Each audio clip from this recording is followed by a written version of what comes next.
So hello students, आज हम start करने वाले हैं स्ट्रक्चर ऑफ एटम चैप्टर का न्यू पार्ट। यहाँ पर हम डिस्कस करने वाले हैं क्वांटम मैकेनिक्स, जो एक साइंस का न्यू ब्रांच है जो अभी तक आप लोग ने आई थिंक स्टडी नहीं किया रहेगा। सो यहाँ पर हम कुछ डिफरेंट स्टडी करने वाले हैं और ये पार्ट है अपना क्वांटम मैकेनिक्स। सो हम लोग ने लास्ट पार्ट में देखा था हेजनबर्ग अनसर्टेनिटी प्रिंसिपल और de Broglie nature of matter. तो हमने क्या बोला था, मैटर जो है वो टू टाइप्स का होता है, दो बिहेवियर शो करता है। कौन कौन से थे वो? वेव और पार्टिकल बिहेवियर। मतलब क्या, हम क्या बोलेंगे, मैटर जो है वो वेव की तरह भी बिहेव करता है और पार्टिकल की तरह भी बिहेव करता है। वो ऑलरेडी हम लोग ने डिस्कस किया था। देन हमने देखा था uncertainty principle, Heisenberg uncertainty principle. उसमें हमने स्टडी किया था कि कोई भी अगर अपने पास इलेक्ट्रॉन है तो वो इलेक्ट्रॉन का एग्जैक्ट पोजीशन और स्पीड या हम बोल सकते हैं वेलोसिटी को कभी भी एग्जैक्टली साइमल्टेनियसली कैलकुलेट नहीं कर सकते। मतलब क्या, एक साथ में अगर मुझे इलेक्ट्रॉन का पोजीशन भी जानना है और उनकी वेलोसिटी भी जाननी है तो वो एग्जैक्टली एक साथ में हम कैलकुलेट नहीं कर सकते। जबकि बोर्स एटॉमिक मॉडल में हमने क्या बोला था कि इलेक्ट्रॉन जो है वो एक फिक्स्ड ऑर्बिट में सर्कुलरली रोटेट कर रहे हैं। मतलब हम क्या बता रहे थे, वो इलेक्ट्रॉन्स की पोजीशन बता रहे थे। देन हमने देखा था वो इलेक्ट्रॉन का हम एनर्जी भी इजीली कैलकुलेट कर सकते थे। तो यहाँ पर हम पोजीशन भी कैलकुलेट कर सकते थे, स्पीड भी कैलकुलेट कर सकते थे। बट अभी हमने क्या देखा हेजनबर्ग अनसर्टेनिटी प्रिंसिपल में कि वैसा पॉसिबल नहीं है। तो वही क्या हो गए थे, बोर्स एटॉमिक मॉडल के ड्रॉबैक्स हो गए थे। सो ये जो हमने अभी प्रिंसिपल पढ़े थे, डी ब्रोगलीज ने डुअल नेचर ऑफ मैटर और हेजनबर्ग अनसर्टेनिटी प्रिंसिपल, तो ये दो स्टेटमेंट के ऊपर ही अपना क्वांटम मैकेनिक्स अभी हम स्टार्ट करने वाले हैं। सो क्वांटम मैकेनिक्स क्या है? सो quantum mechanics is a branch of science which is called quantum mechanics, जो डेवलप्ड किया गया था बाय वर्नर हेजनबर्ग एंड स्कॉडिंजर। तो ये जो क्वांटम मैकेनिक्स का डेवलप्ड है वो दो साइंटिस्ट के थ्रू किया गया था, एक थे हेजनबर्ग और एक थे स्कॉडिंजर। किसके ऊपर डिपेंड था, कौन सी स्टेटमेंट पे डिपेंड था? तो अनसर्टेन प्रिंसिपल जो हमने डिस्कस किया था, Heisenberg uncertainty principle and wave motion respectively. So wave का जो मूवमेंट है वो और हेजनबर्ग अनसर्टेनिटी प्रिंसिपल, ये दो स्टेटमेंट का यूज करके एक न्यू साइंस का डेवलप किया गया था। वो साइंस को हम बोलते हैं क्वांटम मैकेनिक्स। सो यहाँ पर क्वांटम मैकेनिक्स में जो स्कॉडिंजर थे, वो स्कॉडिंजर ने क्या किया था, एक इक्वेशन का डेवलप किया था। तो वो इक्वेशन हम यहाँ पर यूज करने वाले हैं और वो जो इक्वेशन है उसको हम क्या बोलेंगे, स्कॉडिंजर इक्वेशन। और वो इक्वेशन क्या था? So equation is H psi equals to E psi। यहाँ पर ये जो है इसको हम बोलते हैं psi, H psi equals to E psi। और ये इक्वेशन को हम क्या बोलते हैं, स्कॉडिंजर इक्वेशन, बिकॉज ये स्कॉडिंजर ने डेवलप्ड किया था। अब ये इक्वेशन आया कहाँ से, उनका डेवलप्ड कैसे हुआ ये इक्वेशन, वो हमें यहाँ पर स्टडी नहीं करना है। हम यहाँ पर ये इक्वेशन क्या देखेंगे कि ये इक्वेशन का हमारे लिए क्या यूज है। अभी ये इक्वेशन को सॉल्व करने बैठेंगे तो उसका बहुत सारे थियरीज हमें मालूम होना चाहिए। और क्वांटम मैकेनिक्स आज ही हम स्टार्ट करें, फर्स्ट आपके लिए ये क्वांटम मैकेनिक्स का पार्ट है। तो आप इसका डिस्कवर या डेवलप कैसे हुआ ये इक्वेशन, वो अभी आपके लिए नहीं है। जब आप हायर क्लास में जाओगे तो इसका पूरा आपको डिटेल में स्टडी करना रहेगा। बट हम सिर्फ यहाँ पर ये इक्वेशन का यूज कर रहे हैं, तो आपको ये इक्वेशन सिर्फ याद रखना पड़ेगा। सो ये इक्वेशन क्या है, H psi equals to E psi। अब ये इक्वेशन में H का मतलब क्या है, साई का मतलब क्या है, E का मतलब क्या है, वो देखते हैं। तो H को हम बोलते हैं Hamiltonian operator. So H is Hamiltonian operator. ये एक मैथमेटिकल ऑपरेटर है जिसको हम बोलेंगे हैमिल्टोनियन ऑपरेटर। ये जो साई है, साई को बोलते हैं हम वेव फंक्शन। साई क्या है, वेव फंक्शन। ई क्या है, एनर्जी।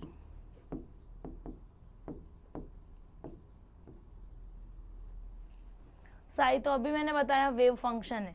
सो ये इक्वेशन में कौन कौन से वेरिएबल प्रेजेंट है, H that is Hamiltonian operator. So यहाँ पर इसके ऊपर एक कैप रहेगा, सो एच कैप को हम बोलते हैं हैमिल्टोनियन ऑपरेटर। साई को हम बोलते हैं वेव फंक्शन, ई को हम क्या बोलेंगे, एनर्जी। तो अगर हम ये इक्वेशन स्टडी कर रहे हैं, इट मीन्स यहाँ पर इसका कुछ तो यूज है, इससे कुछ तो हमें मिल रहा है। सो यहाँ पर अभी तक हम क्या फाइंड आउट करना चाहते हैं, स्ट्रक्चर ऑफ एटम में हम स्टडी क्या कर रहे हैं। सो हमें चाहिए कि इलेक्ट्रॉन कहाँ प्रेजेंट है, वो अभी भी हमें मालूम नहीं है। बोर्स एटॉमिक मॉडल में हमने देखा फिक्स्ड ऑर्बिट में प्रेजेंट है, पार्टिकल नेचर है, सर्कुलरली रोटेट कर रहे, बट वो तो सब क्या हो गए, उनके ड्रॉबैक। तो अभी हमें क्या जानना है कि जो मेरा एटम का स्ट्रक्चर है, वो एटम में इलेक्ट्रॉन का पोजीशन कहाँ पर है, हमें यही पता करना है। अभी हमने क्या देखा हाइजेनबर्ग अनसर्टेनिटी प्रिंसिपल में कि इलेक्ट्रॉन का एग्जैक्ट पोजीशन भी हम फाइंड आउट नहीं कर सकते। तो अभी क्वांटम मैकेनिक्स में हम क्या स्टडी करेंगे। सो क्वांटम मैकेनिक्स में हम क्या करेंगे, इलेक्ट्रॉन के पाए जाने की प्रोबेबिलिटी फाइंड आउट करेंगे, बिकॉज हमने देखा कि एग्जैक्ट पोजीशन तो हम फाइंड आउट नहीं कर सकते। सो अभी हम क्या फाइंड आउट करेंगे, सो पॉसिबिलिटी और probability of finding electron in the atom. मतलब क्या, वो जो मेरा एटम है, वो एटम में इलेक्ट्रॉन कौन कौन सी जगह पर ज्यादा पाए जाने की प्रोबेबिलिटी है। तो अभी हम प्रोबेबिलिटी फाइंड आउट करेंगे, एग्जैक्ट पोजीशन फाइंड आउट नहीं करेंगे। सो क्वांटम मैकेनिक्स में हम क्या करने वाले हैं, इलेक्ट्रॉन की प्रोबेबिलिटी फाइंड आउट करने वाले हैं। और वो इलेक्ट्रॉन के बारे में जो हमें इंफॉर्मेशन चाहिए वो कहाँ से मिल रही है, सो वो हमें मिल रहा है ये इक्वेशन के थ्रू। इसलिए क्वांटम मैकेनिक्स में ये इक्वेशन स्टडी करना बहुत इंपॉर्टेंट हो जाता है। सो ये इक्वेशन के थ्रू हमें क्या मिलने वाला है, इलेक्ट्रॉन कहाँ पर प्रेजेंट है उसकी प्रोबेबिलिटी हमें ये इक्वेशन के थ्रू मिल रहा है। इसलिए ये अपने लिए बहुत काम की है। सो इसीलिए हम इसको स्टडी करने वाले हैं। सो यहाँ पर जो साई है उसको हम क्या बोलते हैं, वेव फंक्शन। सो जो हमें इलेक्ट्रॉन की प्रोबेबिलिटी अभी फाइंड आउट करना है एटम में, वो हम कैसे फाइंड आउट करेंगे। सो इलेक्ट्रॉन की प्रोबेबिलिटी हम फाइंड आउट कर सकते हैं।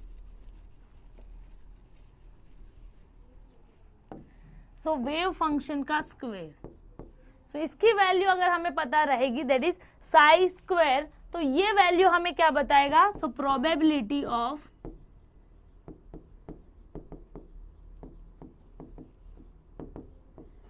Finding electron. सो साई स्क्वायर से हम क्या फाइंड आउट कर सकते हैं, इलेक्ट्रॉन की प्रोबेबिलिटी फाइंड आउट कर सकते हैं। इसीलिए ये इक्वेशन हमारे लिए बहुत यूजफुल है।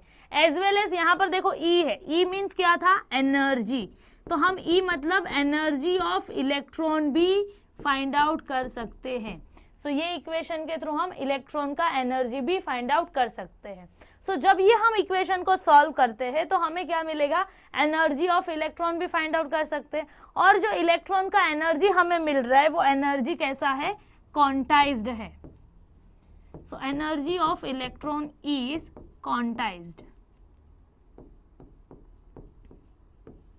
क्वांटाइज्ड का मतलब क्या है कि कोई कोई स्पेसिफिक वैल्यूज ही हमें मिलेगा, ऐसा नहीं है कंटिन्यू मैनर में हमें इलेक्ट्रॉन के लिए एनर्जी मिल रहा है, कंटिन्यू फॉर्म में नहीं मिलेगा, क्वांटाइज्ड फॉर्म में मिलेगा। क्वांटाइज्ड मतलब क्या, कोई डिस्क्रीट वैल्यूज ही मिलेगी, स्पेसिफिक वैल्यूज ही हमें इलेक्ट्रॉन के लिए एनर्जी का वैल्यूज एक डिस्क्रीट वैल्यूज मिलेगी, कंटिन्यू मैनर में वो वैल्यूज नहीं मिलेगी। जैसे 1 2 3 दैट इज कंटिन्यू मैनर। सो हमें जो एनर्जी का वैल्यूज मिल रही है वो कोई कोई स्पेसिफिक वैल्यूज मिल रही है, तो हम उसको क्या बोलते हैं, क्वांटाइज्ड वैल्यू। सो यहाँ से ये इक्वेशन के थ्रू हमें एनर्जी ऑफ इलेक्ट्रॉन मिलेगा और वो एनर्जी कैसा है, क्वांटाइज्ड वैल्यूज में है। क्वांटाइज्ड मतलब डिस्क्रीट वैल्यूज में हमें मिलेगा। एज वेल एज ये इक्वेशन को सॉल्व करने के बाद हमें और भी इंफॉर्मेशन मिल रही है। सो वो इंफॉर्मेशन क्या है, तो ये इक्वेशन को सॉल्व करने से हमें 3 क्वांटम नंबर्स मिलते हैं। जब हम ये इक्वेशन को सॉल्व करते हैं तो हमें क्या मिलता है, 3 क्वांटम नंबर्स मिलते हैं। सो वो 3 क्वांटम नंबर कौन कौन से हैं, so first is principal quantum number, azimuthal quantum number और मैग्नेटिक क्वांटम नंबर। अब क्वांटम नंबर क्या है वो हम 1 by 1 स्टडी करेंगे, बट जब वो स्क्रोडिंजर इक्वेशन को हम सॉल्व करते हैं तो एनर्जी ऑफ इलेक्ट्रॉन तो मिलता है, एज वेल एज हमें 3 क्वांटम नंबर्स भी मिलते हैं। कौन कौन से quantum number, so principal quantum number, azimuthal quantum number और मैग्नेटिक क्वांटम नंबर। सो ये 3 क्वांटम नंबर हमें इंफॉर्मेशन देने वाले हैं इलेक्ट्रॉन की। जैसे कि प्रिंसिपल क्वांटम नंबर को हम रिप्रेजेंट करते हैं n से, एजीमुथल क्वांटम नंबर को हम रिप्रेजेंट करेंगे L से, मैग्नेटिक क्वांटम नंबर को हम रिप्रेजेंट करेंगे स्मॉल ml से। और ये 3 क्वांटम नंबर के बाद और एक क्वांटम नंबर का बहुत बाद में डिस्कवरी हुआ था, और वो 4th क्वांटम नंबर था इलेक्ट्रॉन स्पिन क्वांटम नंबर, जिसको हम रिप्रेजेंट करेंगे ms से। उसको हम क्या बोलेंगे, स्पिन ऑफ इलेक्ट्रॉन। ये क्या है, 1 बाय 1 हम डिटेल में स्टडी करेंगे, डोंट वरी, अभी आपको समझ में नहीं आएगा, बट जब हम डिटेल में देखेंगे तो क्लियर हो जाएगा। सो ये 4 क्वांटम नंबर अब यहाँ पर हम नेक्स्ट स्टडी करने वाले हैं, जो हमें इक्वेशन सॉल्व करके मिल रहे। सो फर्स्ट अभी मैंने बोला हम क्या फाइंड आउट करना है, इलेक्ट्रॉन के बारे में। मतलब हम क्या बोल सकते हैं, इलेक्ट्रॉन कहाँ पर प्रेजेंट है वो हमें फाइंड आउट करना है, मतलब इलेक्ट्रॉन का प्रोबेबिलिटी हमें फाइंड आउट करना है। सो हमने ऑलरेडी लोअर क्लासेस में भी स्टडी किया रहेगा, देखो shell, K shell, L shell, M shell, N shell, तो ये शेल के बारे में हम लोग ने स्टडी किया है। तो हम क्या करेंगे, पहले इलेक्ट्रॉन को फाइंड आउट करने के पहले, मतलब हम क्या बोलेंगे, इलेक्ट्रॉन का हमें एड्रेस चाहिए। सो उसके पहले हम क्या देखेंगे, कौन सा शेल है, शेल के अंदर क्या होता है, सब शेल होता है, सब शेल के अंदर क्या होता है, ऑर्बिटल्स होते हैं, और वो ऑर्बिटल्स में क्या होता है, इलेक्ट्रॉन प्रेजेंट होता है। तो अगर हमें इलेक्ट्रॉन की जानकारी चाहिए, इलेक्ट्रॉन का पोजीशन फाइंड आउट करना है, तो हमें क्या पता होना चाहिए कि वो इलेक्ट्रॉन का शेल कौन सा है, वो शेल में सब शेल कौन सा है, सब शेल में ऑर्बिटल कौन से है, और वो ऑर्बिटल में फिर हम इलेक्ट्रॉन को फाइंड आउट करेंगे। सो इलेक्ट्रॉन को फाइंड आउट करने के लिए पहले हमें क्या पता होना चाहिए, शेल कौन सा है, सब शेल कौन सा है, और ऑर्बिटल कौन सा है, और वो ऑर्बिटल में क्या प्रेजेंट है, अपने इलेक्ट्रॉन प्रेजेंट है। तो ये शेल, सब शेल और ऑर्बिटल की जानकारी हमें कौन देगा, तो जो हमने क्वांटम नंबर बोले ना, वो क्वांटम नंबर हमें शेल, सब शेल और ऑर्बिटल की इंफॉर्मेशन देने वाले हैं। इसलिए वो क्वांटम नंबर हमारे लिए बहुत इंपॉर्टेंट चीज है। वो क्वांटम नंबर के थ्रू हम बहुत सारी इंफॉर्मेशन कलेक्ट कर सकते हैं। जैसे कि अगर मैंने क्या बोला, इलेक्ट्रॉन का हमें एड्रेस चाहिए, तो हमें क्या पता होना चाहिए, कौन सा कंट्री है, कंट्री फिर हम बोलेंगे कौन सा सिटी में है, सिटी फिर हम बोलेंगे कौन सा एरिया में है, फिर वो एरिया में हम फाइंड आउट, वो एरिया में हम फाइंड आउट करेंगे ना। तो सेम वे इलेक्ट्रॉन के लिए हमें पहले शेल, शेल मतलब क्या बोल सकते हैं हम, कंट्री, कि हमें पहले कंट्री फाइंड आउट करना पड़ेगा। सब शेल मतलब क्या, फिर हमें उसका सिटी फाइंड आउट करना पड़ेगा। फिर ऑर्बिटल मतलब हमें उसका एरिया फाइंड आउट करना पड़ेगा, और फिर वो एरिया में अपने इलेक्ट्रॉन मिलेंगे हमें। तो हम शेल, सब शेल और ऑर्बिटल को फाइंड आउट करेंगे ये 4 क्वांटम नंबर को यूज करके। क्लियर है? सो फर्स्ट हम देखेंगे प्रिंसिपल क्वांटम नंबर। और हाँ, प्रिंसिपल क्वांटम नंबर और ये चारों भी क्वांटम नंबर का यूज क्या है, तो देखो साइज, शेप, ओरिएंटेशन और स्पिन ऑफ एन इलेक्ट्रॉन। तो जो n है, दैट इज जो प्रिंसिपल क्वांटम नंबर है, वो हमें साइज के बारे में बताएगा। एजीमुथल क्वांटम नंबर शेप के बारे में बताएगा। मैग्नेटिक क्वांटम नंबर ओरिएंटेशन बताएगा। ये क्या है हम देखेंगे, don't worry. Electron spin quantum number हमें स्पिन ऑफ इलेक्ट्रॉन बताएगा। तो इसका आप स्क्रीनशॉट लेके रखो, ये यूजफुल है, एमसीक्यू में भी आता है कि प्रिंसिपल क्वांटम नंबर से हमें क्या पता चलता है, तो साइज के बारे में। एजीमुथल क्वांटम नंबर से शेप के बारे में। मैग्नेटिक क्वांटम नंबर से ओरिएंटेशन, ओरिएंटेशन क्या है हम देखेंगे। और स्पिन इलेक्ट्रॉन क्वांटम नंबर से स्पिन के बारे में पता चलता है। तो इसका स्क्रीनशॉट ले लो। सो फर्स्ट हम डिस्कस करेंगे अभी प्रिंसिपल क्वांटम नंबर। और अभी मैंने बोला प्रिंसिपल क्वांटम नंबर को हम किससे रिप्रेजेंट करेंगे, स्मॉल n से। और इससे हमें क्या पता चलने वाला है, साइज। सो n का वैल्यू कहाँ से स्टार्ट होता है, मतलब प्रिंसिपल क्वांटम नंबर को हम रिप्रेजेंट करते हैं n से।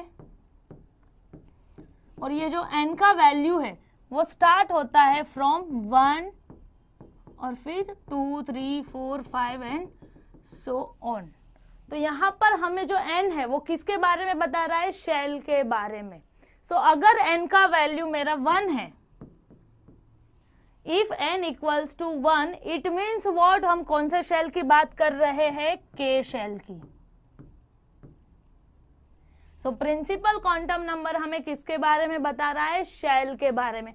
इलेक्ट्रॉन के बारे में हमें जानकारी चाहिए तो पहले शेल पता होना चाहिए ना। तो ये शेल के बारे में हमें इंफॉर्मेशन कहाँ से मिलेगा, प्रिंसिपल क्वांटम नंबर से। Clear everyone? So principal quantum number अगर n का वैल्यू 1 रहेगा, मतलब हम कौन से शेल की बात कर रहे हैं, के शेल की। अगर n इक्वल्स टू 2 रहेगा तो L shell, if n equals to 3 M shell. तो आपने ये तो आई थिंक पढ़ा रहेगा ऑलरेडी 8, 9, 10 में भी, K shell, L shell, M shell. तो ये शेल की वैल्यूज कैसे हम डिसाइड करेंगे? सो अगर n का वैल्यू 1 है मतलब हम कौन सी बात कर रहे हैं? के शेल की बात कर रहे हैं। n का वैल्यू 2 है तो एल शेल, n का वैल्यू अगर 3 है तो एम शेल। क्लियर? सो ऑर्बिट शेल के बारे में हमें इंफॉर्मेशन कहाँ से मिलेगा? प्रिंसिपल क्वांटम नंबर से। अभी हमने यहाँ पर देखो क्या बोला है, साइज के बारे में बताएगा। साइज के बारे में मतलब क्या? अगर n का वैल्यू सपोज 1 फिर 2 फिर 3, मतलब क्या हो रहा है? बढ़ रहा है ना। तो जैसे जैसे n का वैल्यू बढ़ेगा तो साइज भी क्या होगा? शेल का इंक्रीज होगा। तो अगर मेरे पास k शेल है और l शेल है तो कौन सा शेल का साइज ज्यादा रहेगा? ऑब्वियसली बात है l शेल, बिकॉज मैंने क्या बोला, जैसे जैसे n की वैल्यू इंक्रीज होता है शेल भी क्या होगा? साइज इंक्रीज होगा। So by increasing n, size of shell also increases. Clear? अगर n का वैल्यू बढ़ेगा तो अपना साइज भी क्या होगा? शेल का इंक्रीज होगा। अगर 1 रहेगा मतलब हम कौन से शेल की बात कर रहे हैं? के शेल की बात। n अगर 2 रहेगा तो एल शेल, 3 रहेगा तो एम शेल। तो यहाँ से हमें शेल के बारे में इंफॉर्मेशन मिलेगा। अब वो जो शेल है उसमें कितने ऑर्बिटल प्रेजेंट रहेंगे? बिकॉज हमें मालूम है शेल में सबशेल, सबशेल में ऑर्बिटल। तो अगर मेरा सपोज n इक्वल्स टू 1 है मतलब के शेल है तो उसमें कितने ऑर्बिटल रहेंगे?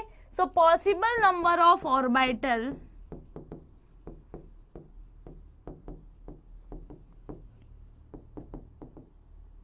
इन shell equals to n square.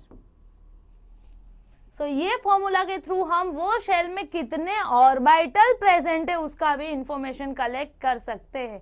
कैसे? तो आपका जो भी n का वैल्यू है उसका आप क्या करोगे? स्क्वायर करोगे। सो आपको जो भी वैल्यू मिलेगा वो किसका रहेगा? नंबर ऑफ ऑर्बिट का रहेगा। अगर सपोज मेरे पास n इक्वल्स टू 1 है तो बताओ मुझे ऑर्बिट कितने प्रेजेंट रहेंगे? फिर 1 का स्क्वायर दैट इज 1। इसका मतलब हम क्या बोलेंगे? मेरा के शेल में कितने ऑर्बिट है? Only 1 orbit. अगर मैं बोलूंगी n equals to 2, so for n equals to 2 orbit कितने हो जाएंगे? n का स्क्वायर दैट इज 2 का स्क्वायर, मतलब कितने? 4 ऑर्बिट। तो हम क्या बोलेंगे? शेल में अगर कौन सा शेल है? अपना एल शेल है, मतलब n का वैल्यू 2 है तो कितने ऑर्बिटल है? 4 ऑर्बिटल है। तो शेल के अंदर कितने ऑर्बिटल रहेंगे वो हम कैसे फाइंड आउट करेंगे? n स्क्वायर से। क्लियर? अभी कितने सबशेल प्रेजेंट है वो हम कैसे फाइंड आउट करेंगे? तो उसके लिए भी एक फॉर्मूला है। So the number of allowed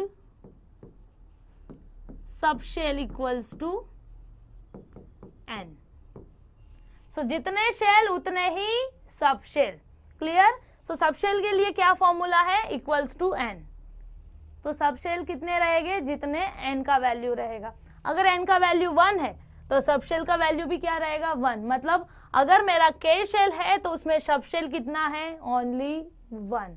उसमें ऑर्बिटल कितने हैं? 1। अगर मेरा n का वैल्यू है 2 मतलब हम कौन से शेल की बात कर रहे हैं? एल शेल की। अगर n का वैल्यू 2 है तो उसमें ऑर्बिटल कितने रहेंगे? 2 का स्क्वायर मतलब 4।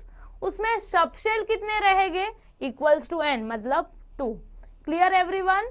सो यहाँ से हम शेल, सबशेल और ऑर्बिटल कितने प्रेजेंट है वो हम कैलकुलेट कर सकते हैं। इजी है, इसका स्क्रीनशॉट ले लो।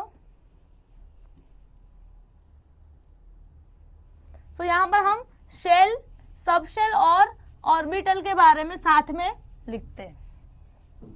सो फर्स्ट हम लिखेंगे n इक्वल्स टू 1 के लिए। सो अभी हमें फॉर्मूला मालूम है। So first if n equals to 1 तो शेल कौन सा रहेगा? के शेल बराबर। अलाउड सबशेल कितने रहेंगे? तो हमें मालूम है सबशेल का फॉर्मूला क्या है? n। तो n का वैल्यू 1 है तो 1 सबशेल। क्लियर। अलाउड ऑर्बिटल कितने रहेंगे? सो ऑर्बिटल का वैल्यू क्या है? n का स्क्वायर, दैट इज 1 का स्क्वायर इक्वल्स टू 1।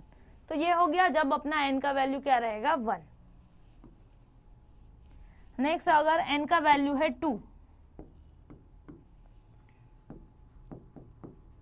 तो शेल कौन सा रहेगा? वो शेल का नाम क्या है?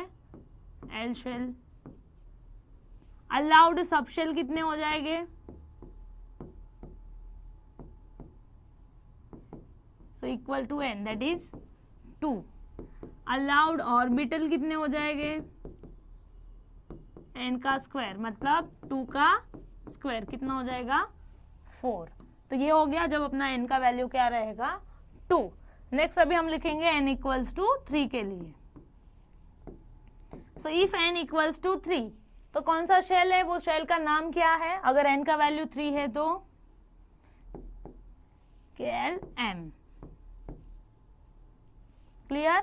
सो वो अलाउड सब शेल कितने रहेंगे? तो जितना अपना n का value that is 3। Allowed orbital कितने रहेंगे? n का स्क्वायर दैट इज 3 का स्क्वायर कितना हो जाएगा? 9। और हम क्या बोलेंगे? यहाँ पर क्या हो रही है? 149, मतलब जैसे जैसे n का वैल्यू बढ़ रहा है तो KLM, ये तीनों भी शेल में किसका साइज सबसे ज्यादा है? m शेल का, उसके बाद l शेल और उसके बाद k शेल। बिकॉज जैसे जैसे n का वैल्यू इंक्रीज होगा size of shell will also increases. Clear everyone? इसका भी स्क्रीनशॉट ले लो।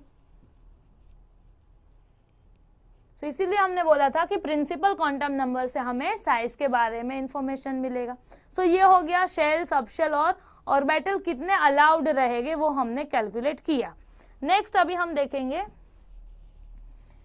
अगर प्रिंसिपल टेबल जिसमें हम जो अभी हमने देखा ऑर्बिटल के बारे में वही यहाँ पर हम देखने वाले। अगर n का वैल्यू प्रिंसिपल क्वांटम नंबर है 1, दैट इज n का वैल्यू है 1। प्रिंसिपल क्वांटम नंबर मतलब क्या? n। सो यहाँ पर n का वैल्यू क्या है? 1। तो उसका सिंबल क्या रहेगा? k। Allowed number of orbit कितने रहेंगे?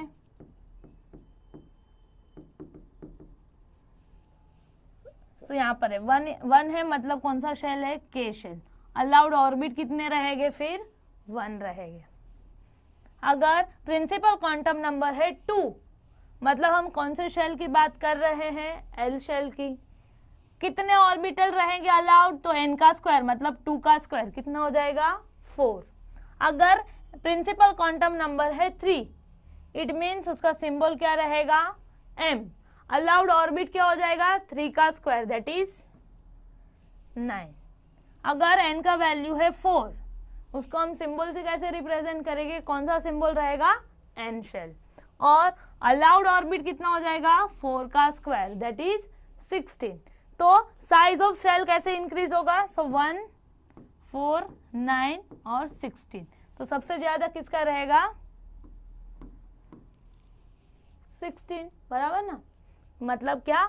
जिसका प्रिंसिपल क्वांटम नंबर 4 है उसका साइज क्या रहेगा? शेल का सबसे ज्यादा रहेगा एज कंपेयर टू 3, 2 एंड 1। सो 1, 2, 3 और 4 में किसका ज्यादा रहेगा? 4 का। Clear everyone? तो ये हो गया साइज ऑफ शेल के बारे में। सो जैसे जैसे n का वैल्यू यहाँ पर बढ़ रहा है 1, 2, 3, 4, जैसे जैसे हम आगे आगे जाते जाएंगे तो शेल का साइज भी इंक्रीज होते जाएगा। क्लियर एवरीवन ये टेबल? सो ये हो गया अपना प्रिंसिपल क्वांटम नंबर के बारे में। नेक्स्ट अभी हम देखेंगे azimuthal quantum number. So next is azimuthal quantum number. So azimuthal quantum number को हम किससे रिप्रेजेंट करते हैं? स्मॉल l से। और यहां से हमें क्या इंफॉर्मेशन मिलने वाला है? देखो शेप के बारे में। सो एजीमुथल क्वांटम नंबर के थ्रू हम शेप के बारे में इंफॉर्मेशन कलेक्ट करेंगे। जैसे हमने प्रिंसिपल क्वांटम नंबर से साइज के बारे में देखा, सो एजीमुथल क्वांटम नंबर से हम क्या देखेंगे? शेप के बारे में देखेंगे। सो एजीमुथल क्वांटम नंबर की वैल्यूज क्या रहेगी?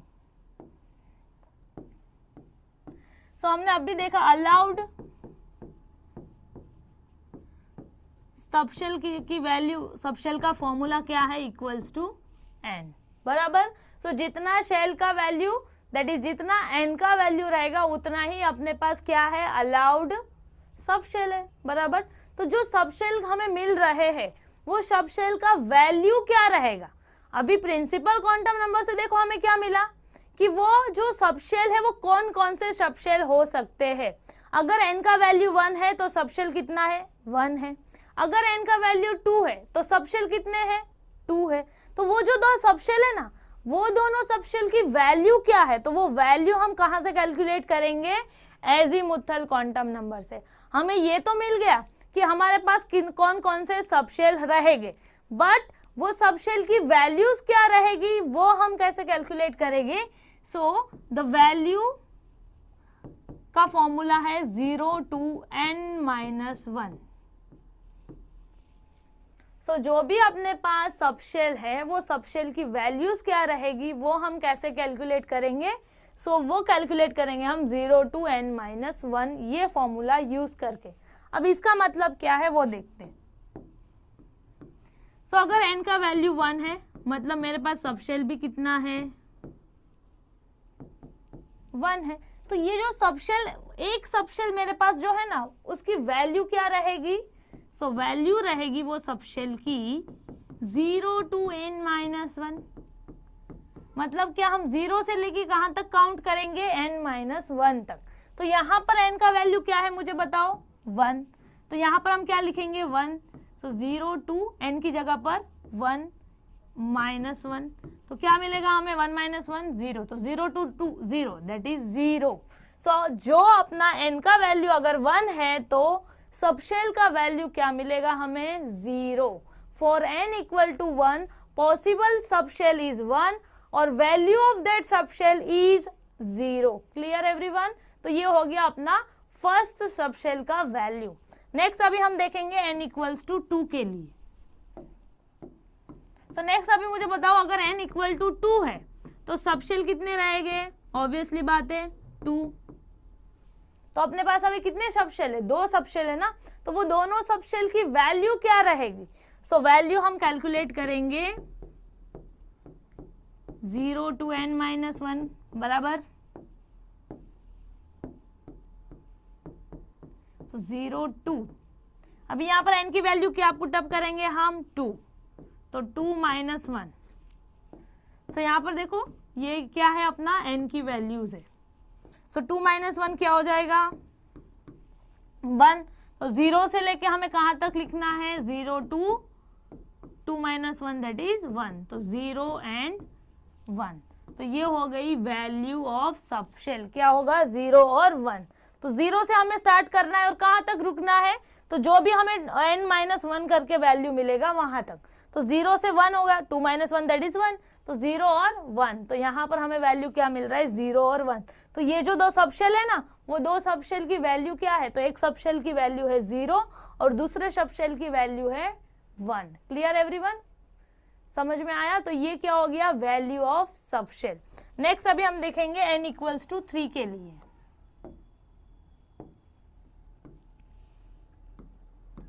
सो इफ n इक्वल टू 3 तो अलाउड सबशेल भी कितने हैं अपने पास, जितना n है दैट इज 3। वैल्यू क्या रहेगा फिर, 0 to n-1 that is 0 to n की जगह पर हम क्या लिखेंगे, 3 - 1। सो 0 से लेके 3 - 1 दैट इज 2। तो यहाँ पर वैल्यू क्या होगी बताओ, 0 से लेके हमें कहाँ तक लिखना है, 2 तक। तो 0 1 और 2। तो ये जो 3 सबशेल है वो तीनों सबशेल की वैल्यूज क्या है, 0 1 एंड 2। क्लियर। तो ऐसे हम हर एक सबशेल के लिए वैल्यू कैलकुलेट कर सकते हैं bye using formula 0 to n-1। Text book में बहुत ही कॉम्प्लिकेटेड वे में दिया गया है, आप अगर देखोगे तो आपको समझ में भी नहीं आएगा। सो ये इजी वे है वैल्यूज को कैलकुलेट करने का और इजी तरीके से मैं यहाँ पर आपको एक्सप्लेन करके दे रही हूँ। तो जो टेक्स्ट बुक में वो एक्सप्लेनेशन दिया है वो थोड़ा कॉम्प्लिकेट वे में दिया है, तो आप अगर पढ़ोगे तो आपको समझ में नहीं आएगा। तो यहाँ पर अगर आपका कॉन्सेप्ट क्लियर रहेगा तो फिर आप इजीली वहां से स्टडी कर सकते हो। सो क्लियर है एवरीवन। सबशेल के बारे में हमें इंफॉर्मेशन मिला प्रिंसिपल क्वांटम नंबर से। सो जो सबशेल थे उनकी वैल्यूज की हमें इंफॉर्मेशन कहाँ से मिल रही है, एजीमुथल क्वांटम नंबर से। बट हमने यहाँ पर देखो क्या बोला है, एजीमुथल क्वांटम नंबर से हमें क्या पता चलने वाला है, शेप के बारे में। कैसे, वो अभी हम देखेंगे। पहले इसका स्क्रीनशॉट ले लो। तो अभी हम देखते हैं शेप के बारे में। तो यहाँ पर देखो हमें वैल्यू मिल रही है 0, यहाँ पर हमें वैल्यू मिल रही है 0 1, यहाँ पर हमें वैल्यू मिल रही है 0 1 एंड 2। अभी जैसे जैसे हम आगे बढ़ेंगे तो वैल्यू क्या होता जाएगा, इंक्रीज होते जाएगा, बराबर। सो अभी हम देखेंगे शेप क्या रहेगा।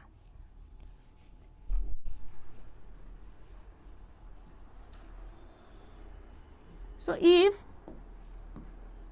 वैल्यू इज 0, अभी हमने देखा था हमें वैल्यू 0 भी मिल सकती है, सब शेल का वैल्यू 0 मिलेगा। अभी हमने देखा था जब n इक्वल्स टू 1 था तो वैल्यू हमें क्या मिल रहा था, 0 मिल रहा था। तो जब भी आपका वैल्यू क्या रहेगा, l का वैल्यू 0 रहेगा तो उसका शेप क्या रहेगा, स्फेरिकल। और वो कौन सा सब शेल हो जाएगा, S।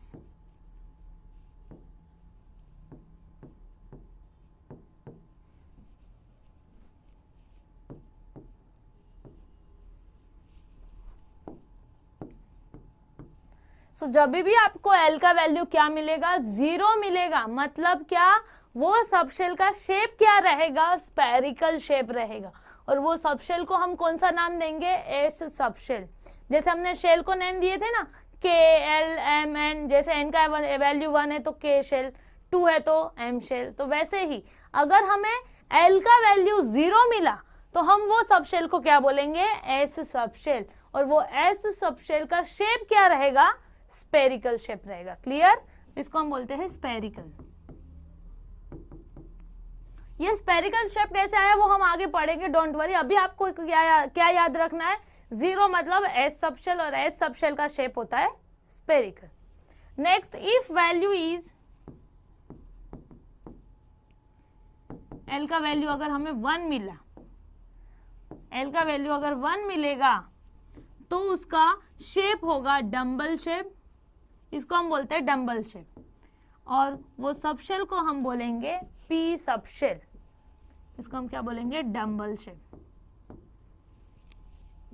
सो जब भी आपको एल का वैल्यू 1 मिलेगा मतलब वो सबशेल कौन सा है, पी सबशेल। और अगर आपको एल का value,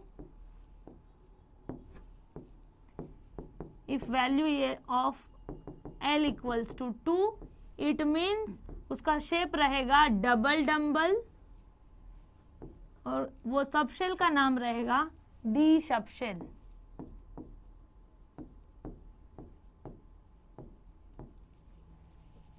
clear, if value is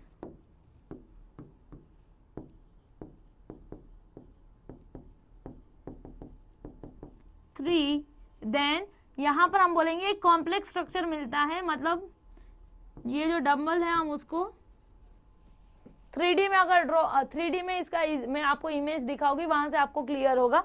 तो यहाँ पर हमें कोई एक कॉम्प्लेक्स स्ट्रक्चर मिलता है जो यहाँ पर ड्रॉ करना पॉसिबल नहीं है, और वो सबशेल का नाम होगा अपना एफ सबशेल। तो यहाँ पर ये जो चारों भी है ना सबशेल, वो मैंने स्मॉल लेटर में लिखा हुआ है, एस स्मॉल है, पी भी स्मॉल है, डी भी स्मॉल है और एफ भी स्मॉल लेटर्स में है। क्लियर, तो अगर आपका एल का वैल्यू 0 है मतलब वो सबशेल का नाम क्या रहेगा, एस सबशेल। अगर आपका एल का वैल्यू 1 है तो वो सबशेल का नाम क्या होगा, पी सबशेल। अगर एल का वैल्यू 2 है तो वो सबशेल का नाम क्या होगा, डी।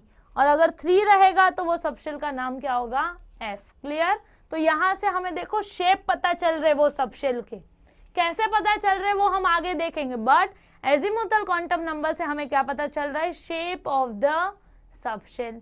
क्लियर, सो जब हमने देखो अभी देखा था अगर n का वैल्यू 1 है तो सबशेल भी कितने हैं, जितने n दैट इज 1, और वो सबशेल की वैल्यू क्या हो जाएगी मुझे बताओ। तो अभी हमने देखा था 0 to n-1 मतलब 1 - 1 0।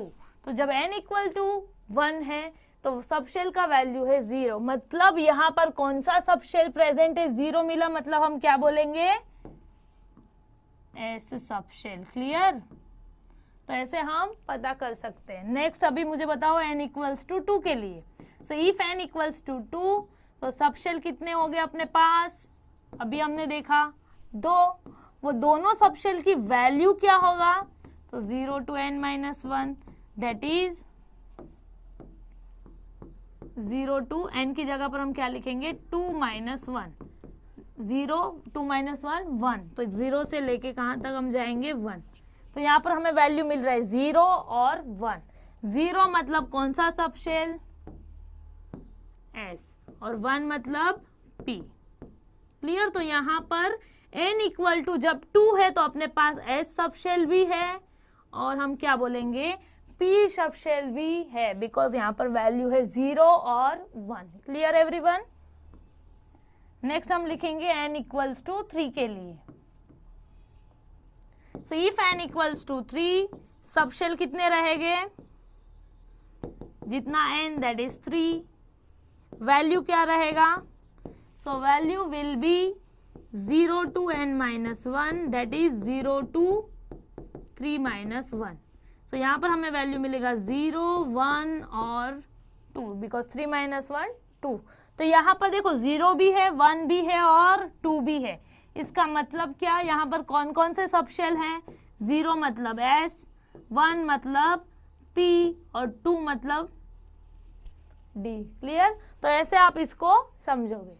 सो यहाँ से हमें इंफॉर्मेशन मिला सबशेल के बारे में और वो सबशेल का शेप क्या रहेगा उसके बारे में, और वो सबशेल की वैल्यूज हम कैलकुलेट करते हैं और वो वैल्यू को हम बोलते हैं L। L मतलब एजिमुथल क्वांटम नंबर, और वो वैल्यू हम कैलकुलेट करते हैं 0 to n-1 ये फॉर्मूला को यूज करके।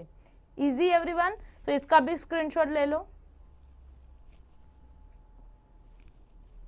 सो ये हो गया about azimuthal quantum number. Next अभी डिस्कस करेंगे शेप के बारे में। सो जैसे मैंने बताया था S subshell, P subshell, D subshell और F सबशेल के बारे में। सो देखो S का देखो स्पेरिकल रहेगा, P का देखो डम्बल रहेगा, D का डबल डम्बल रहेगा और F का क्या रहेगा, देखो कॉम्प्लेक्स स्ट्रक्चर है। यहाँ पर ये क्यों इतने नंबर्स में मैंने ऑर्बिटल ड्रॉ किया वो हम आगे देखेंगे, डोंट वरी। बट यहाँ पर सिर्फ हम मैं शेप के बारे में बताना चाहती हूँ। S रहेगा तो वो स्पेरिकल, P रहेगा तो डबल डम्बल शेप, D रहेगा तो डबल डम्बल और F का एक कॉम्प्लेक्स डम्बल को हम क्या कर रहे हैं, देखो कॉम्प्लेक्स मतलब एक से ज्यादा डम्बल यहाँ पर ड्रॉ करेंगे। सो ये हो गया अपना एक कॉम्प्लेक्स स्ट्रक्चर। नेक्स्ट अभी हम डिस्कस करेंगे azimuthal magnetic quantum number. So next is magnetic quantum number, और मैग्नेटिक क्वांटम नंबर को हम रिप्रेजेंट करते हैं ml से। सो मैग्नेटिक क्वांटम नंबर को हम किससे रिप्रेजेंट करते हैं, ml से। अब मैग्नेटिक क्वांटम नंबर से हमें क्या इंफॉर्मेशन मिलने वाला है, देखो ओरिएंटेशन के बारे में। ओरिएंटेशन मतलब क्या, अरेंजमेंट। 3D स्पेस में वो अपने ऑर्बिटल कैसे अरेंज रहेंगे, वो अरेंजमेंट के बारे में हमें इंफॉर्मेशन कहाँ से मिलेगा, मैग्नेटिक क्वांटम नंबर के थ्रू। अरेंजमेंट को हम क्या बोलते हैं, ओरिएंटेशन। Clear everyone. सो वो ओरिएंटेशन के बारे में हमें इंफॉर्मेशन मिलेगा मैग्नेटिक क्वांटम नंबर के थ्रू। तो कैसे वो देखते हैं। So the number of orbital in subshell equals to 2l+1। तो यहाँ पर जो ऑर्बिटल है, कोई भी अगर मेरा सबशेल है, वो सबशेल में कितने ऑर्बिटल प्रेजेंट रहेंगे, वो ऑर्बिटल का नंबर हम कैसे कैलकुलेट करेंगे, so by using formula 2l+1। So ये फॉर्मूला को यूज करके हम क्या कैलकुलेट करेंगे, so the number of orbital present in the subshell. So ये जो हमें नंबर मिलने वाला है ऑर्बिटल का, वो ऑर्बिटल्स की वैल्यूज क्या रहेगी, जैसे हमको सबशेल का नंबर मिला और वो सबशेल का नंबर का हमने वैल्यू कैलकुलेट किया, तो सेम वे जो हमें ऑर्बिटल का नंबर मिलने वाला है वो ऑर्बिटल्स की वैल्यू क्या रहेगी, तो वो वैल्यू हम कैलकुलेट करेंगे bye using formula -L2+L। Clear everyone. तो ये फॉर्मूला यूज करके हम वैल्यू कैलकुलेट करेंगे और ये फॉर्मूला यूज करके हम ऑर्बिटल का नंबर कैलकुलेट करेंगे कि स्पेसिफिक सबशेल में मेरे पास कितने ऑर्बिटल रहेंगे। जैसे शेल में हमने देखा सबशेल कितना रहेगा, ऑर्बिटल कितना रहेगा। अब वो सबशेल में कितने ऑर्बिटल रहेंगे वो हम कैसे कैलकुलेट करेंगे, तो ये दो फॉर्मूला यूज करके। क्लियर, कैसे करेंगे अभी देखते। सो अगर आपने लास्ट देखा रहेगा एजिमुथल क्वांटम नंबर, तो उसमें हमने L की वैल्यू कहाँ से मिल रही थी, 0 से मिल रही थी, यस और नो। और हमने क्या बोला, L का वैल्यू 0 मतलब वो S subshell.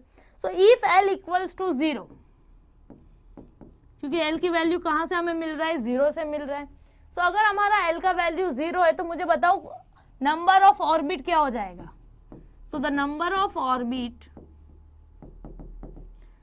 Orbital in subshell का फॉर्मूला है 2l + 1 बराबर। तो यहाँ पर l की जगह पर हम वैल्यू पुटअप करेंगे। वैल्यू क्या है l की, 0, तो 2 × 0 + 1। तो यहाँ पर कितने ऑर्बिटल प्रेजेंट है, ओनली 1 ऑर्बिटल। अब वो ऑर्बिटल की वैल्यू क्या है देखो, so value is -L2 + L बराबर। तो L का वैल्यू क्या है देखो, 0, तो माइनस है, दैट इज -0 to +0। सो 0 तो माइनस लो या plus low, that is only 0। तो जो अपना एक ऑर्बिटल प्रेजेंट है ना, वो ऑर्बिटल की वैल्यू क्या है, 0 है। Clear everyone. तो यहाँ पर हमें इंफॉर्मेशन किसके बारे में मिल रही है, वो सबशेल में कौन से ऑर्बिटल प्रेजेंट रहेंगे और वो ऑर्बिटल की वैल्यूज क्या रहेगी। सो ये हो गया फॉर L = 0। नेक्स्ट अभी हम देखेंगे L = 2 के लिए, सॉरी L = 1, बिकॉज L = हमें 0 भी मिल रहा था, फिर 1 भी मिल रहा था, 2 भी मिल रहा था। सो नेक्स्ट अभी हम देखेंगे L = 1। जब 1 मिल रहा था मतलब वो कौन सा सबशेल था, याद करो, वो सबशेल का नाम क्या था, P सबशेल, और उसका शेप क्या था, डम्बल शेप। तो L = 1, तो नंबर ऑफ ऑर्बिटल कितने हो जाएंगे, so number of orbital = 2l + 1, that is 2 × L का वैल्यू क्या है यहाँ पर 1, सो 2l + 1 + 1, दैट इज 2 × 1 2 + 1 = 3। तो यहाँ पर देखो कितना मिल रहा है हमें ऑर्बिटल्स, 3 ऑर्बिटल्स मिल रहे हैं।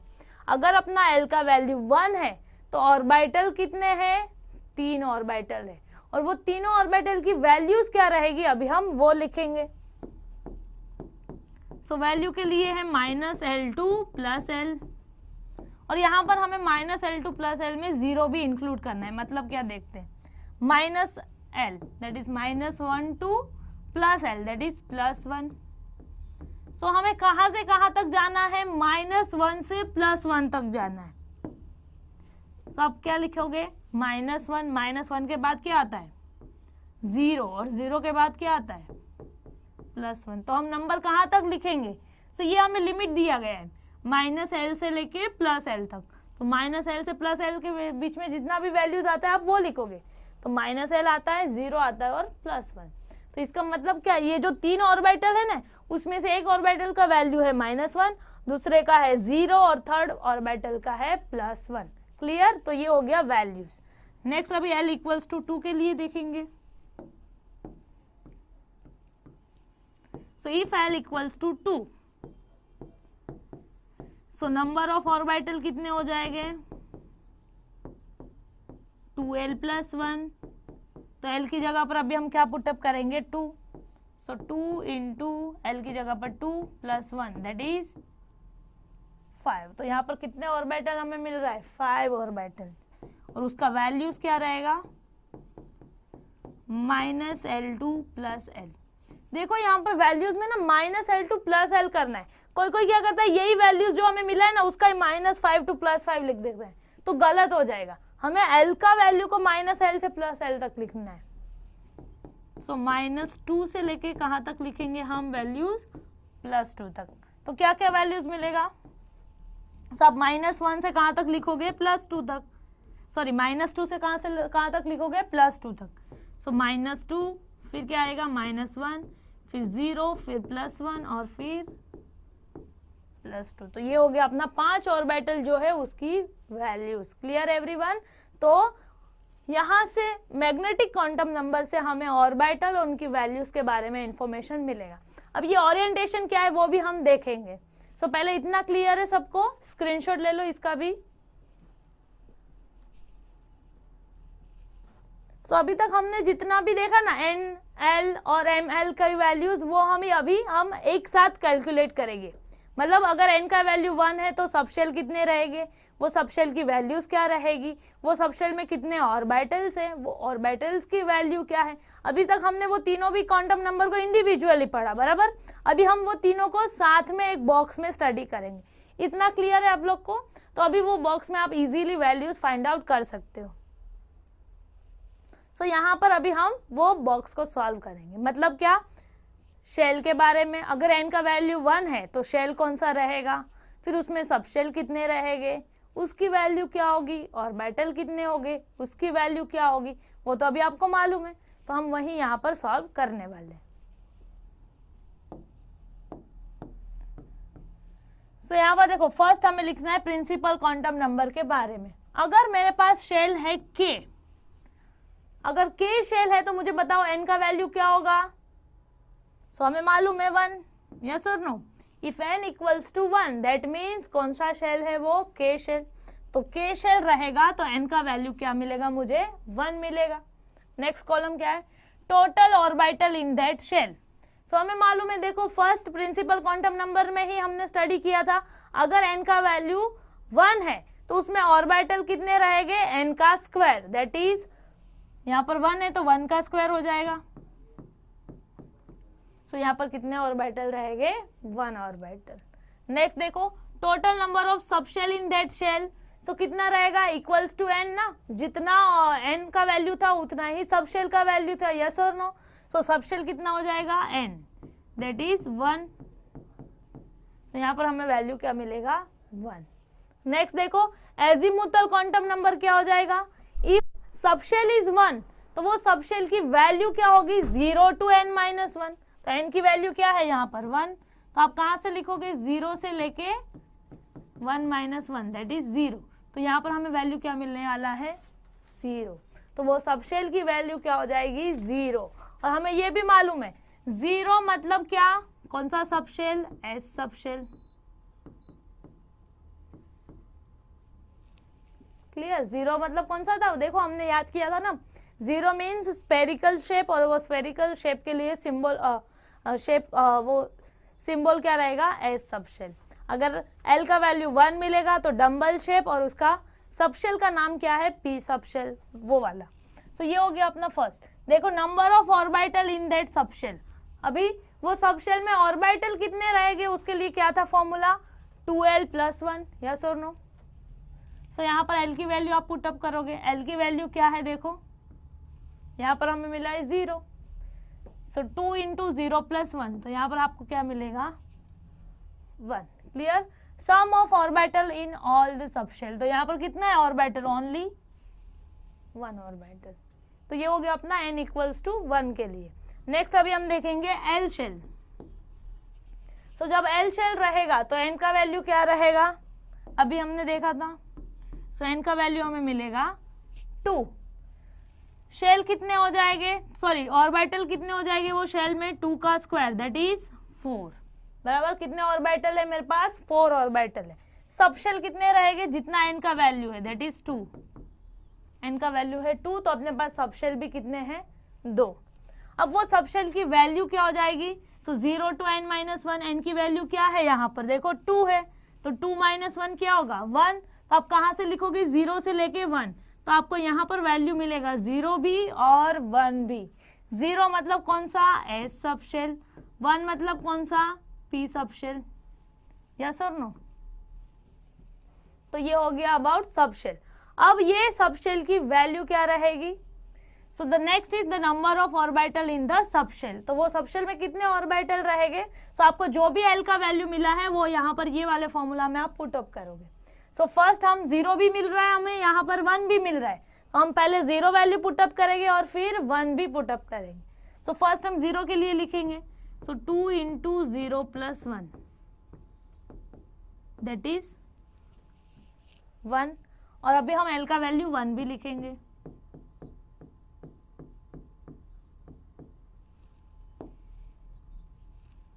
सो 2 × 1 + 1 दैट इज 3। सो यहाँ पर हमें 1 भी मिल रहा है और 3 भी मिल रहा है। सो यहाँ पर टोटल ऑर्बिटल कितने हो गए, 3 + 1 that is 4।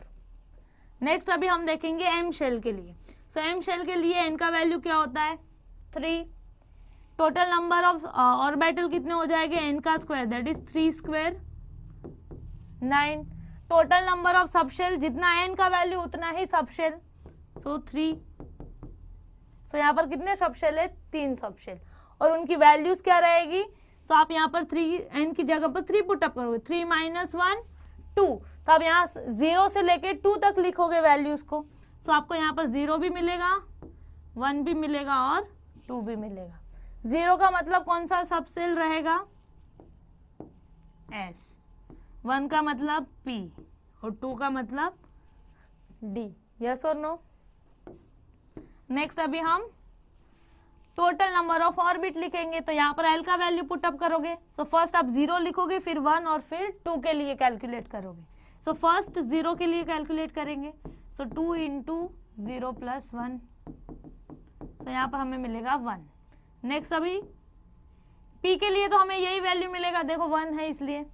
So 2 × 1 + 1 3। So D के लिए 2 × 1 + सॉरी L का वैल्यू है 2, तो यहाँ पर हमें क्या वैल्यू मिलेगा 5।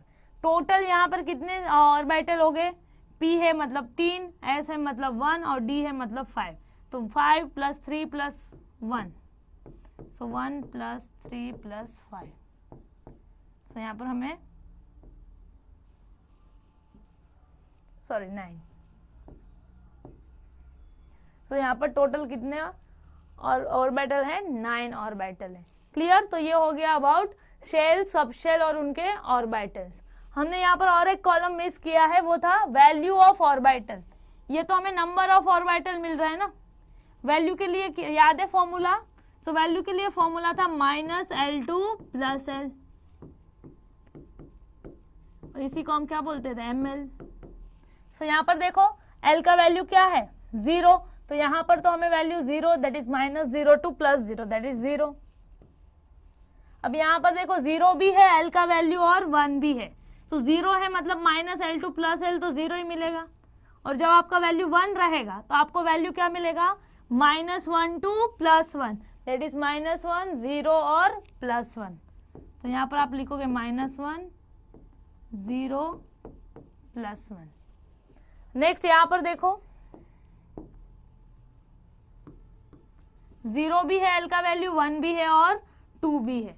आप तीनों के लिए लिखोगे, अगर 0 रहेगा तो आपको वैल्यू यहाँ पर 0 मिलने वाली है, 1 है तो -1 से लेके +1 दैट इज -1 0 और +1।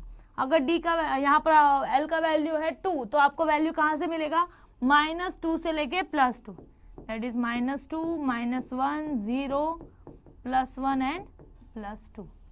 क्लियर। तो ये जो 5 ऑर्बिटल है ना, ये हो गए उसकी वैल्यूज। तो ये हो गया हम लोग ने जो तीनों भी ऑर्बिटल स्टडी किए थे उनके बारे में। सो यहाँ पर आप अगर देखोगे तो 5 D का वैल्यू, अगर देखो D के लिए आपको कितने ऑर्बिटल मिल रहे हैं 5 ऑर्बिटल। मतलब क्या, आपका अगर L का वैल्यू है 2, मतलब वो कौन सा हो गया सबशेल अपना D सबशेल। और D सबशेल कितने पॉसिबल है, तो यहाँ पर देखो D के लिए हमें वैल्यू मिल रहा है 5, तो यहाँ पर हम क्या बोलेंगे कितने हैं 5 सबशेल पॉसिबल। नेक्स्ट अगर देखो P का वैल्यू है 1, मतलब कितने उसमें P है 3 P के लिए भी सबशेल पॉसिबल है। अगर आप देखोगे 0 है वैल्यू 0 है, मतलब वो कौन सा सबशेल है S सबशेल है, और वो S सबशेल के लिए कितना है ओनली एक ही ओरिएंटेशन पॉसिबल है। ये जो हमें वैल्यूज मिल रही है ना, ये वैल्यूज से हमें क्या पता चलने वाला है ओरिएंटेशन के बारे में। अगर आपका वैल्यू 0 है तो सिर्फ एक ही ओरिएंटेशन आपको मिलेगा। अगर आपका वैल्यू 1 है मतलब वो P सबशेल है, और P सबशेल के लिए आपको कितने ओरिएंटेशन मिलेंगे 3 ओरिएंटेशन। 3 ओरिएंटेशन का मतलब क्या है 3 डिफरेंट अरेंजमेंट आपको P सबशेल के लिए मिलेगा। अगर आपका वैल्यू 2 है तो हम उसको कौन सा सबशेल बोलते हैं D सबशेल, और D सबशेल के लिए देखो कितने अरेंजमेंट है टोटल 5 अरेंजमेंट है। नेक्स्ट अगर आप और सॉल्व करोगे तो आपको 3 मिलेगा, तो 3 मतलब F सबशेल। F के लिए आपको यहाँ पर टोटल 7 अरेंजमेंट मिलेगा। तो यहाँ पर आप जब भी D सबशेल लिखोगे मतलब आपके पास D कितने हैं total 5 arrangement of D orbital D subshell रहेगा। पी के लिए आप 3 डिफरेंट अरेंजमेंट को में पी सबशेल लिख सकते हो। एस के लिए तो सिर्फ एक ही अरेंजमेंट है। सो यहाँ पर जो हमने ये वाला डायग्राम देखा था, सो आप यहाँ पर देखोगे तो एस का शेप तो होता है स्फेरिकल, और देखो सिर्फ एक ही स्फीयर है, मतलब कोई एक ही अरेंजमेंट है इस सबशेल का।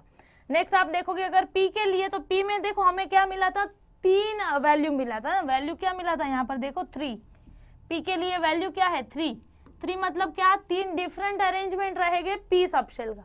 तो देखो एक है पी एक्स, एक है पी वाई और एक है पी जेड। मतलब क्या, एक्स एक्सिस के थ्रू अपना पी ऑर्बिटल अरेंज हुआ है, यहाँ पर देखो वाई एक्सिस में अरेंज है, और यहाँ पर देखो जेड एक्सिस में अरेंजमेंट है। तो पी सबशेल का 3 डिफरेंट अरेंजमेंट है, एक है एक्स एक्सिस के थ्रू, एक है वाई एक्सिस थ्रू एंड एक है Z axis through.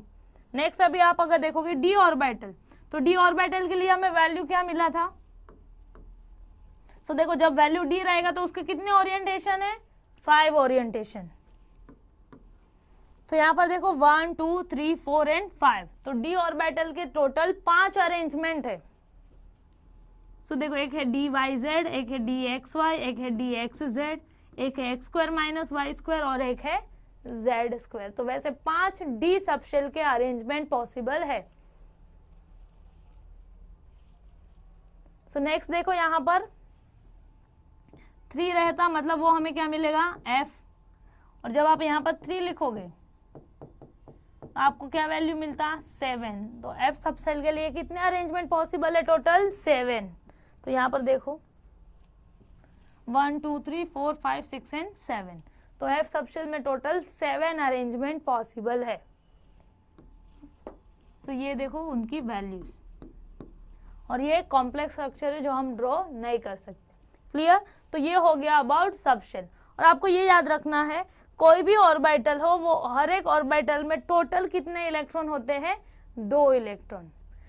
Single orbital में मैक्सिमम इलेक्ट्रॉन कितने रहेंगे, 2 इलेक्ट्रॉन। सो हमें यही मालूम करना था ना कि ऑर्बिटल कौन सा है और वो ऑर्बिटल में इलेक्ट्रॉन कौन से रहेंगे। अभी तक देखो हमने शेल के बारे में इंफॉर्मेशन लिया, सबशेल के बारे में, ऑर्बिटल्स के बारे में भी हमें इंफॉर्मेशन मिल गया। अब वो ऑर्बिटल में इलेक्ट्रॉन कैसे रहेंगे उसके बारे में हमें इंफॉर्मेशन मिलेगा। सो आपको ये याद रखना है, एक ऑर्बिटल में मैक्सिमम इलेक्ट्रॉन कितने होते हैं, 2 होते हैं। तो आप अगर देखोगे एस, तो एस सबशेल में सिर्फ एक ही ओरिएंटेशन है, दैट इज स्फीयर। तो वो उसमें एस में कितने इलेक्ट्रॉन है, सिर्फ 2 ही इलेक्ट्रॉन। अब आप अगर बात करोगे पी सबशेल की, तो पी के लिए देखो कितने अरेंजमेंट है, टोटल 3 अरेंजमेंट है। तो पी एक्स में 2 इलेक्ट्रॉन हो गए, पी वाई में भी 2 इलेक्ट्रॉन और पी जेड में भी 2, क्योंकि सिंगल ऑर्बिटल में मैक्सिमम सिर्फ 2 ही इलेक्ट्रॉन पॉसिबल है। तो पी एक्स में 2 हो गए, पी वाई में भी 2 इलेक्ट्रॉन और पी जेड में भी कितने इलेक्ट्रॉन हो गए, सिर्फ 2 इलेक्ट्रॉन हो गए। सो टोटल कितने हो गए पी ऑर्बिटल में इलेक्ट्रॉन, हम क्या बोल सकते हैं 6। So total number of electron in P orbital is 6। But single सिर्फ आप पी एक्स की बात करोगे तो 2 ही इलेक्ट्रॉन, पी वाई के लिए भी 2 ही इलेक्ट्रॉन, पी जेड के लिए भी 2 ही इलेक्ट्रॉन रहेगा, बट ओवरऑल पी में 6 इलेक्ट्रॉन।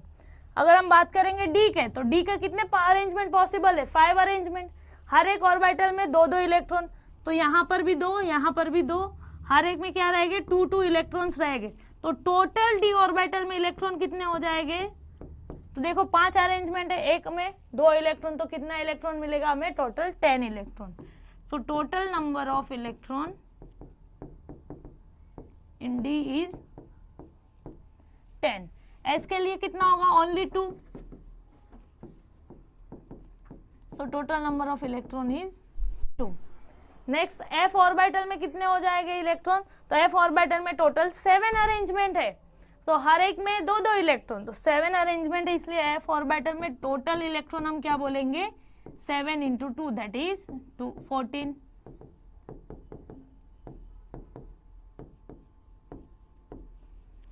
क्लियर। तो यहां से हमें इलेक्ट्रॉन के बारे में इंफॉर्मेशन मिलेगा। और ये हो गया ओरिएंटेशन, मतलब वो अरेंजमेंट ऑफ ऑर्बिटल्स। सो यहां से हमें ये किससे मिल रहा है, हमें magnetic quantum number. Magnetic quantum number ये सारे। Clear everyone. तो इसका भी स्क्रीनशॉट ले लो। सो नेक्स्ट अभी हम डिस्कस करेंगे last, that is spin quantum number, जिसको हम रिप्रेजेंट करते हैं ml से। और यहाँ से हमें क्या इंफॉर्मेशन मिलने वाला है, देखो spin off electron. Spin off electron मतलब क्या, अभी हमने देखा, देखो हर एक ऑर्बिटल में मैक्सिमम 2 ही इलेक्ट्रॉन है, यस और नो। अगर मैं px की बात करूंगी तो सिर्फ 2 ही इलेक्ट्रॉन है। dx y z की अगर d ऑर्बिटल में x y ओरिएंटेशन था देखो, तो उसमें भी 2 ही इलेक्ट्रॉन है, यस और नो। हर एक ऑर्बिटल में मैक्सिमम नंबर ऑफ इलेक्ट्रॉन कितने हैं, 2। So maximum number of electron in orbital equals to 2, बराबर। तो ये जो 2 इलेक्ट्रॉन प्रेजेंट है ना ऑर्बिटल में, वो दोनों भी ऑर्बिटल जो है वो खुद के एक्सिस के थ्रू भी क्या होते हैं, रोटेट होते हैं। जैसे अपना अर्थ क्या हो रहा है, सन के अराउंड तो रोटेट हो रहा है, बट वो खुद का एक्सिस के अराउंड भी रोटेट होता है ना। तो सेम वे इलेक्ट्रॉन जो है वो न्यूक्लियस के अराउंड में तो रोटेट हो ही रहे हैं, एज वेल एज वो खुद के एक्सिस में भी के अराउंड भी क्या हो रहे हैं, रोटेट हो रहे हैं। तो ये जो इलेक्ट्रॉन अपने एक्सिस के अराउंड में रोटेट हो रहे हैं, वो जो 2 इलेक्ट्रॉन एक ऑर्बिटल में है, तो एक इलेक्ट्रॉन क्लॉकवाइज रोटेट होगा तो दूसरा इलेक्ट्रॉन क्या होगा, एंटी क्लॉकवाइज रोटेट होगा। तो हर एक ऑर्बिटल में 2 इलेक्ट्रॉन है, सो वो दोनों भी इलेक्ट्रॉन में से एक इलेक्ट्रॉन क्लॉकवाइज घूमेगा तो दूसरा इलेक्ट्रॉन क्या होगा, एंटी क्लॉकवाइज रोटेट होगा। मतलब यहाँ पर हमें क्या पता चल रहा है, इलेक्ट्रॉन के स्पिन के बारे में। सो एक इलेक्ट्रॉन, ये 2 इलेक्ट्रॉन में से 1 electron will rotate in clockwise direction and second electron in anti-clockwise direction, clear. तो यहाँ पर जब हम स्पिन क्वांटम नंबर बताना रहेगा, कोई भी 2 इलेक्ट्रॉन है एक ऑर्बिटल, तो एक जब वो क्लॉकवाइज है तो उसको हम +½ से रिप्रेजेंट करेंगे, और एंटी क्लॉकवाइज के लिए हम उसकी वैल्यू -½ से रिप्रेजेंट करेंगे, क्लियर। या तो आप उसके लिए अपवर्ड डायरेक्शन और डाउनवर्ड डायरेक्शन में भी एरो यूज कर सकते हो। मतलब क्या, अपवर्ड डायरेक्शन मतलब एक इलेक्ट्रॉन क्लॉकवाइज घूम रहा है, अगर आपने एरो को डाउनवर्ड डायरेक्शन में दिया है मतलब वो इलेक्ट्रॉन एंटी क्लॉकवाइज घूम रहा है। अब उसके लिए +½ और -½ नोटेशन भी यूज कर सकते हो। तो यहाँ से हमें क्या पता चल रहा है, जो ऑर्बिटल में इलेक्ट्रॉन प्रेजेंट है वो इलेक्ट्रॉन के स्पिन के बारे में, क्लियर एवरीवन। सो ये हो गया अबाउट स्पिन क्वांटम नंबर, जहां से हमें इलेक्ट्रॉन के स्पिन के बारे में पता चलेगा। तो ऑलवेज याद रखना है, एक इलेक्ट्रॉन क्लॉकवाइज तो दूसरा इलेक्ट्रॉन एंटी क्लॉकवाइज रोटेट होगा, मतलब एक होगा +½ वैल्यू और एक की होगी स्पिन क्वांटम नंबर वैल्यू -½ अब उसको एरो से भी रिप्रेजेंट कर सकते हो, जैसे upward arrow and downward arrow, clear everyone. So यहाँ पर आज हमने 4 क्वांटम नंबर यहाँ पर डिस्कस किया, principal quantum number, azimuthal quantum number, magnetic quantum number and spin quantum number. I hope यहाँ पर ये टॉपिक आप सबको क्लियर हुआ है। If you find this video interesting, please do like, share and comment on our video, and thank you.